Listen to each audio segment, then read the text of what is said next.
And welcome back to Halftime. I'm Bob Pisani with today's ETF Edge, looking to stay in the market but protect against losses that might be caused by a recession. ETFs that provide protection against downside risk were one of the big winners in 2022, and they continue to attract investor interest in 2023. One particularly successful strategy has been buffered products, which offer participation in stocks or bonds, and they also provide downside protection as well. Graham Day is the Senior Vice President and Chief Investment Officer at Innovator ETFs. They pioneered this buffer product line. They've just introduced a new barrier ETF product line that seeks to provide high income and a protective barrier against losses over specific holding periods. Graham, these products that allow investors to sort of stay in the stock market but get downside protection, they were huge hits last year.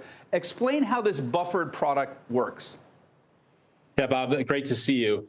Really, today, it's all about risk management. The volatility that we've seen in the equity markets trickling over into the bond markets. Advisors and investors want a level of certainty.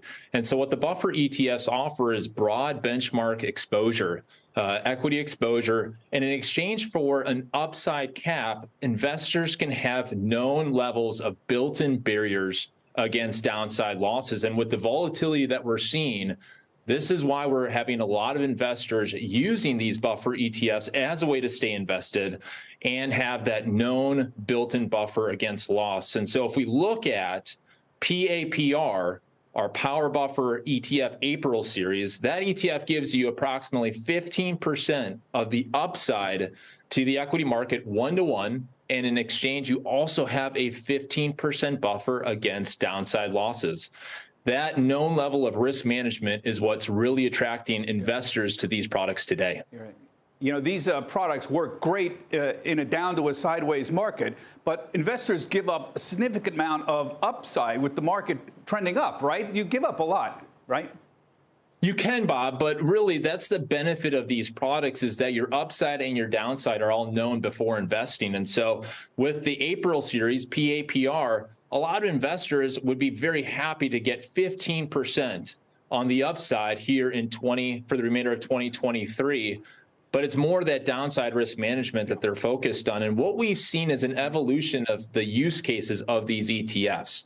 When interest rates were low, volatility was low, bonds were very expensive. And we had advisors that decided to rotate out of bonds and invest in the buffer ETFs. There was no upside left in those bonds.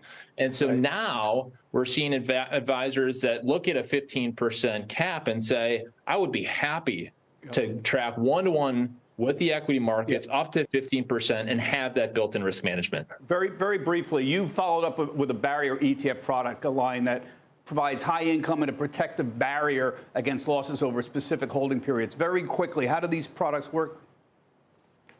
High level of income, built-in risk management against losses. We're taking from what was built in the structured note industry. And again, the benefit of you know exactly how much income you have, you know exactly what levels of risk management you have in place with these products.